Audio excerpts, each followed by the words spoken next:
IVCap Ventures is a leading investor in many e-commerce companies and technology companies. We have Jasrina, who's running a marketplace, Purely Bee. I'll let her talk more about it. Anything related to health and wellness, products and services. Irwan from Rolali. Rolali is a marketplace focused on industrial equipment, based out of Indonesia. And Vipul here is going to represent Krishnan from Fabilio, who was supposed to be there, but unfortunately Krishnan's flight got delayed. So, but Vipul, we would request you to talk on behalf of Krishnan. I'll do a very quick introduction to Vinculum for people who don't know us, but I'll just cover very briefly. I'll set the context in terms of what we're going to discuss today, in terms of unlocking revenue streams by collaborating with companies across the e-commerce ecosystem, and we'll take the views of each of the panelists.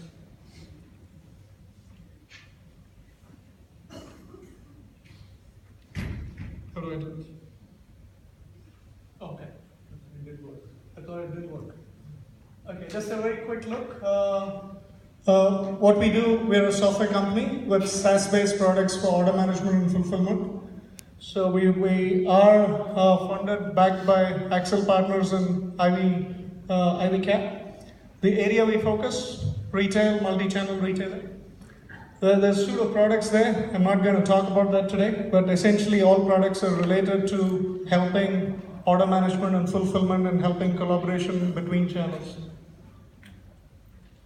So this is the only slide I'm going to talk about. So if you take each part of the ecosystem, so let's say there are sellers and marketplaces such as Amazon, eBay, Rolali, Purely Bee, etc.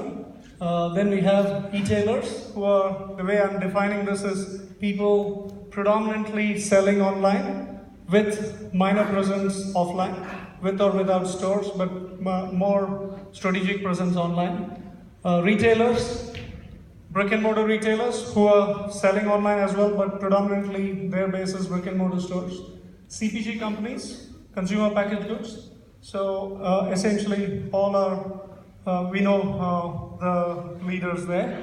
So if you look at each one of them, I mean, there are a lot of interesting trends which are happening in the industry. So if you look at sellers are SME companies on marketplaces. What are they looking for? When they're looking at various ways to make money, many of them are not tech savvy. Many of them have the opportunity to sell on multiple marketplaces. If someone can help them with the listing requirements, somebody can make sure that they know what commissions they need to get from the marketplaces. If there is a way to easily sell, run promotions, that will make the life of many sellers. Now there is a beautiful opportunity to go cross-border here. So you don't have to be restricted with marketplaces in one location. There are platforms like Enchanto here in Singapore or Aramex through whom you can actually reach customers in many countries. And essentially you ship to a local address and they ship from there on to customers in multiple countries. There are various examples of people doing this. We have, I can take a couple of examples there. Sellers or retailers have a similar opportunity in my view there.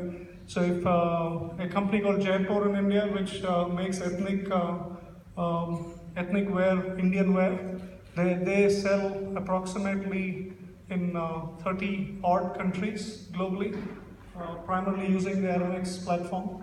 They don't sell on marketplaces, they have their own websites in different countries, but essentially they use a platform like Enchanto or Aramex to make sure that cost effectively send through goods to different countries. So they have a targeted strategy of their customer base. They find they have tech solutions to help them there. So if you go into eTailers, eTailers have an opportunity to collaborate with retailers today. Means eTailers can partner with retailers to make sure that their goods are picked up from the store. eTailers can sell on multiple marketplaces in case it doesn't cannibalize their own strategy. So I can take some views later in terms of what you think, Irwan. Then CPG companies, there's a very interesting trend. We'll get Jess to talk a little bit more on that. So, but CPG companies have a very interesting opportunity to reach customers in many markets by working with marketplaces like PureLB. Any health-related CPG has a beautiful opportunity to work with marketplaces such as PureLB to reach customers whom they never reached before. And retailers who have retailers, you would think that they have the best opportunity because they have stores, they have the mechanisms to, they're already well known. You would say that they have a great opportunity to be online. However, retailers have to look at online as a strategic channel. So from a DNA perspective, they have to look at how they can sell online as a complete business rather than just another store. And if they do that, there is so much of opportunity. On one side of the fence, it's a mechanism because customers do expect multiple channels in terms of convenience. They want to research online and then buy in the store. They want to research in the store and buy online. Customers buy brands, not channels, but you have to make it very convenient for them to shop. But it takes a lot of money to go omni-channel. So there are a lot of ways in which you can make more money by collaborating. Selling on marketplaces could be an opportunity. Fulfilling marketplace orders or brand orders through the inventory in the store could be an opportunity.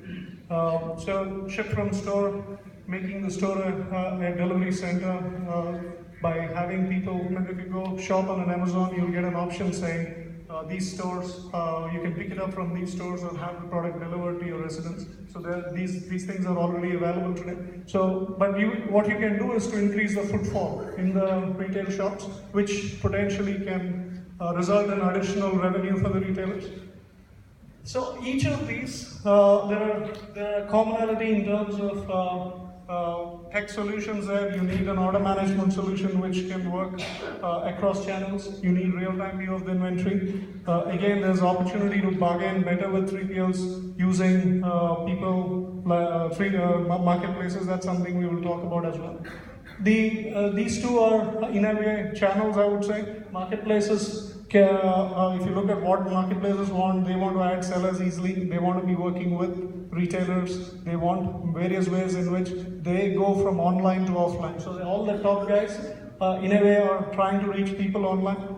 The marketplace is already online. They want to reach people offline. So that brings in a lot of collaboration opportunities. With that, I'll set the context so that I can go to individually each one of the esteemed panel here. I request a little bit more introduction, then we will talk, right? So I'll start with Jess. Jess, we spoke of CPGs going online, but first please talk a bit about PureLB, talk a bit about yourself, then we will talk about it. Okay, sure. Hi everyone, I'm Jess Rina, the founder of PureLB. So PureLB is basically a one-stop portal where we make it easy and convenient for people living in Asia to lead healthier lifestyles. Because it's a bit of a pain point, I think some of you may have experienced living here, to be able to get access to a lot of good quality, healthy, natural, non-toxic, chemical-free products, and that are affordable too. So we created PureLB as a platform where, first of all, we have content that we create to motivate and inspire people to want to start leading a healthier lifestyle, know the benefits of it, and then we have the marketplace where they can easily access and discover a whole range of products and services available to them when they're based in Malaysia, Singapore, Hong Kong, and so on. And a lot of these local brands are a lot more affordable and just as good as a lot of the international brands. But the problem is people don't realize that they exist because these brands are so small, these eco-farmers, organic farmers and whatnot, and they don't have the reach, they don't know how to market out. But they've been around for years. So through our platform, a lot of people based in Asia will be able to discover these companies, these brands, these great products, and get them at affordable prices. And for these brands, a lot of them who are not even selling online, now they have an opportunity to just have an end-to-end store online with fulfillment, everything covered for them. So we built this as an ecosystem. It was to help empower and encourage healthy living in Asia as a whole. Everyone should benefit, whether you're a consumer, you're a brand, you're a supplier, everyone connects and collaborates and wants to make healthy living the norm as opposed to a niche as it is currently is now. Thanks, Jess. So if we go into working with the offline retailers, everyone, maybe a quick introduction of you and Ralali, and then you can talk about how you see the online to offline connection. Yes. Hi everyone. My name is Irwan. I'm from RAL.com, head of operation and product. RAL.com is a B2B marketplace. We started in 2014.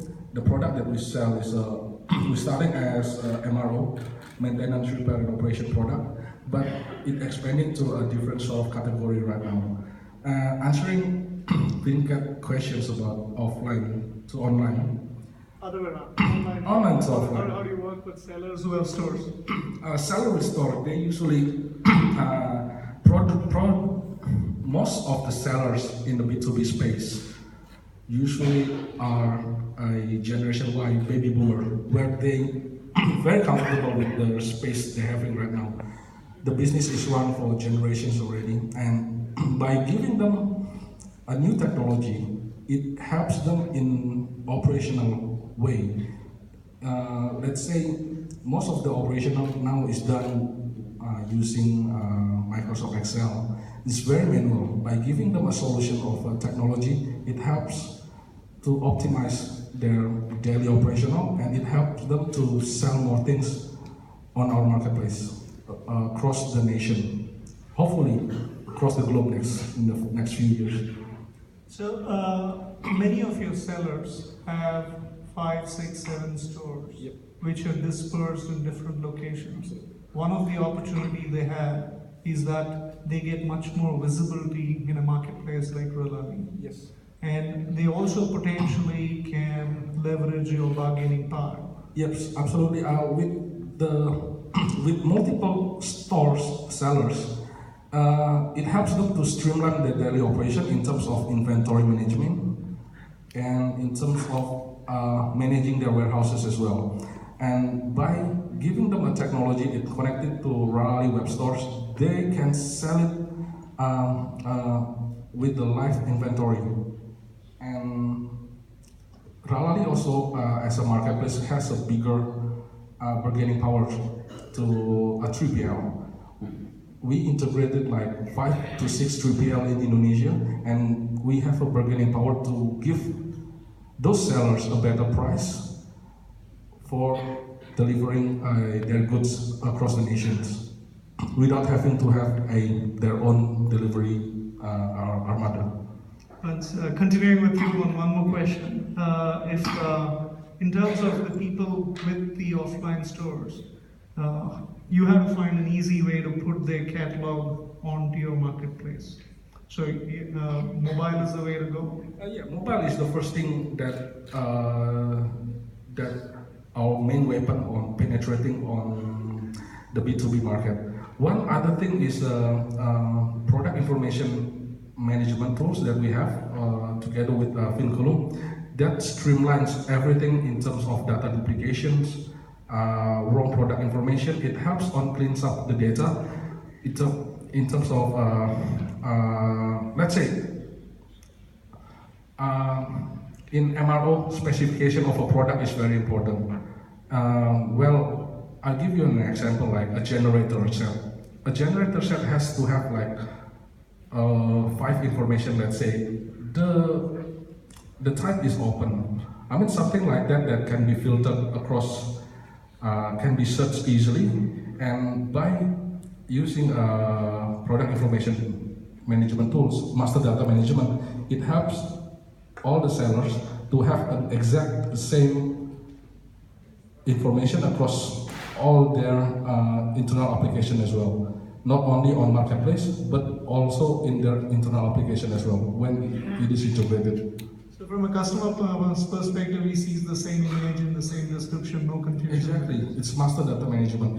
It's streamlined across all the applications, either their mobile apps or their internal application like a finance application, accounting application. Product information is the bread and butter of all retailers. It helps a lot. I mean, yeah. Krishna is not here. Vipul, you please introduce Fabelio and Fabelio's model on non-core revenues in terms of what they're doing. Sure. Fabelio is a marketplace based out of Indonesia, and they primarily deal into furniture, and they have their marketplace. Other than marketplace, their major interest is to collaborate with other marketplaces. For example, Lazada or Alevenia, where they could publish their products and reach out to more customers.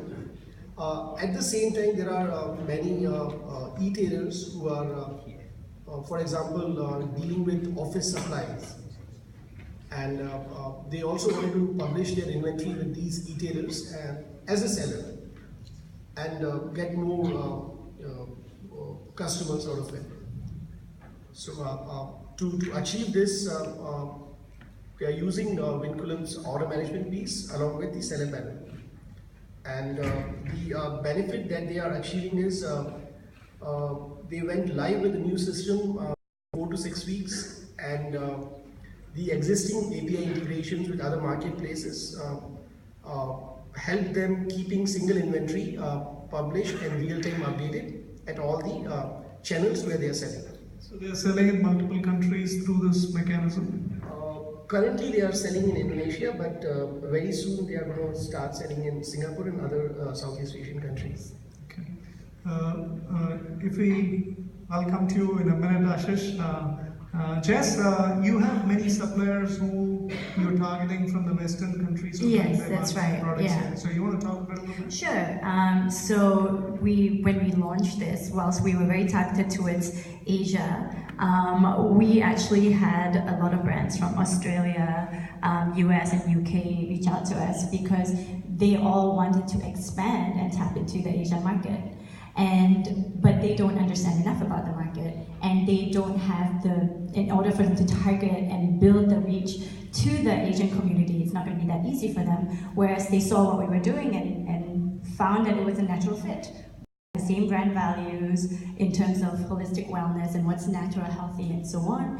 And it makes sense for PeerTV to be the launching pad for Asia for these brands. So for a lot of these really renowned international brands in health, to tap into Asia, it makes sense to partner up, collaborate with marketplaces who definitely have the same vision and have that community which we're trying to build, which is Asia's largest health and wellness community. So for a lot of them, they don't even have to worry about order fulfillment, order management and whatnot, because everything's taken care of in our platform. So, and for them to understand a lot more about the audience through the seller panel, the data, the insights that they can get from that is invaluable to them too.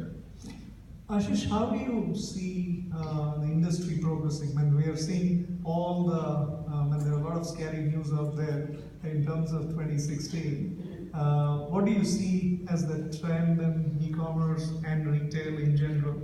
And do you see collaboration between the different players as the way to go? Sure.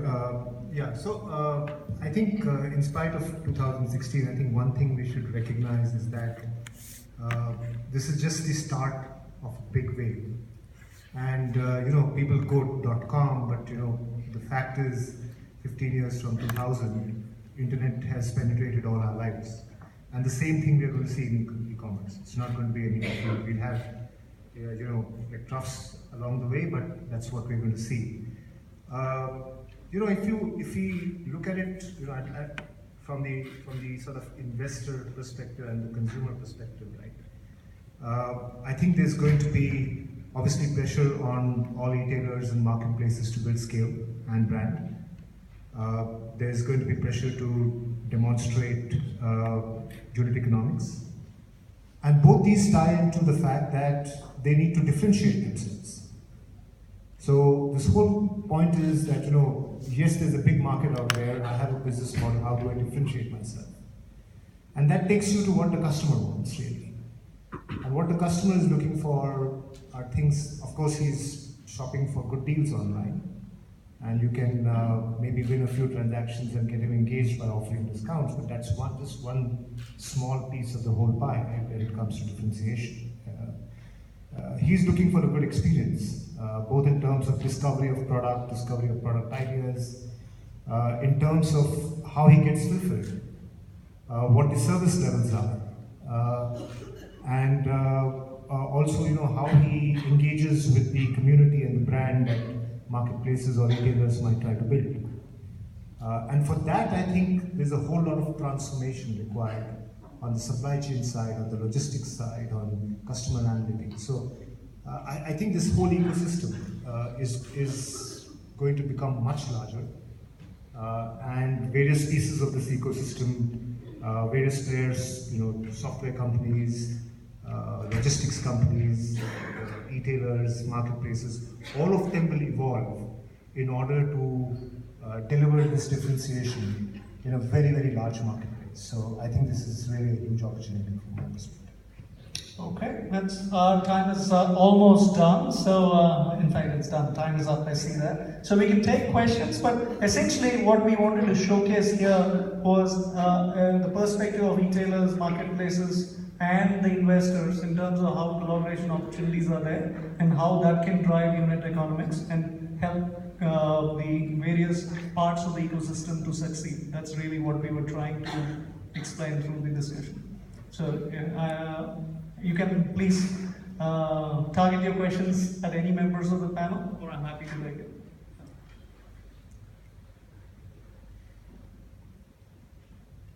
If no questions, we'll pass it to Rita. Any questions? Oh, hi.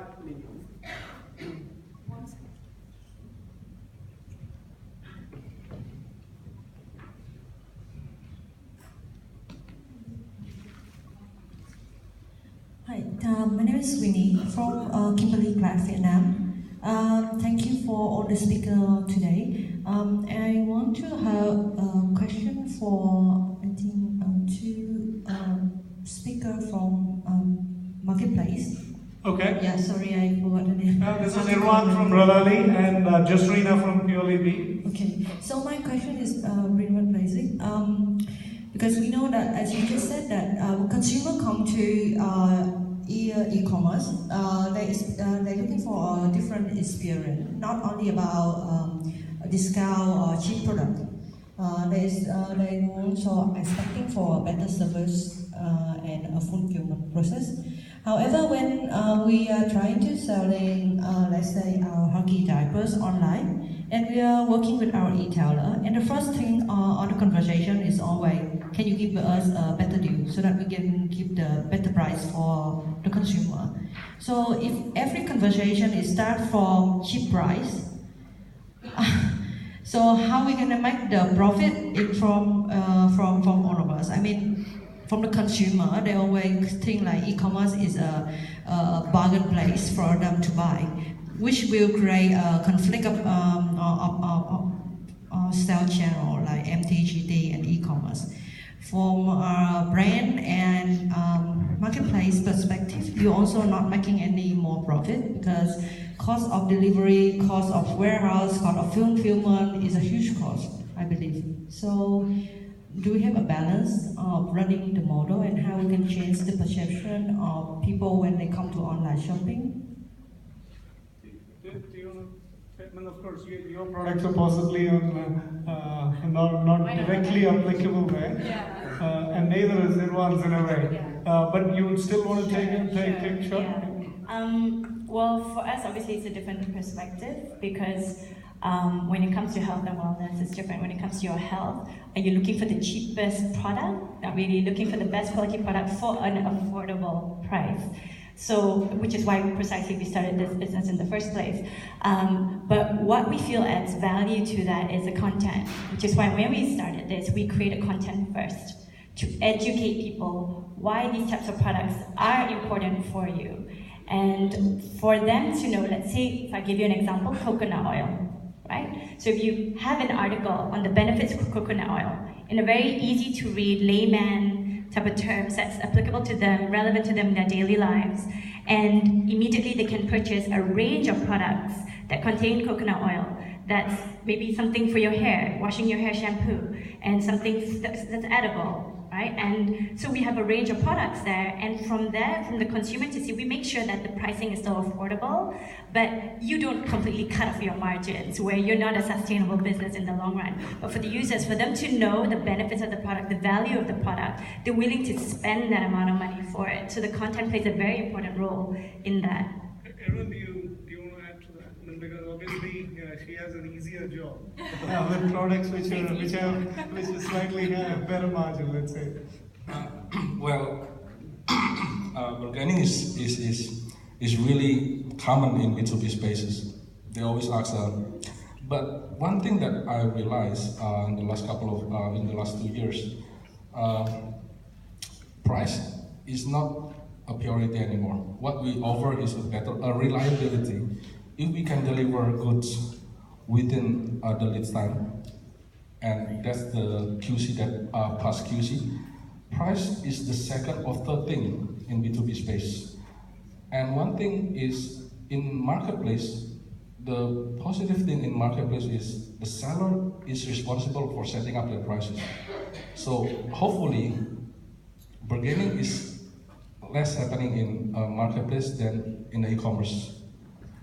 But it's very common. I mean, what you have to do well, in my perspective, is educating that maybe you can set up a fixed price policy or one price policy. Otherwise, you can go into a structural price, bulk quantity buying to reduce the prices instead of one by one. And hopefully there are many other ways of monetizing the customer base that you have, whether it is through content, whether it is through the people, whether it is, there is possibly many other ways to do it. And I think that makes it a genuine large opportunity. That's what the investors possibly are looking at as well, right? So I don't know whether we answered you, but it's not the easiest question to answer, but there are various ways to monetize. And some sectors do better, some categories are doing better than the others in terms of profitability. And we've actually run out of time. And if you have any further questions to the panel, we have a networking break right after the next panel.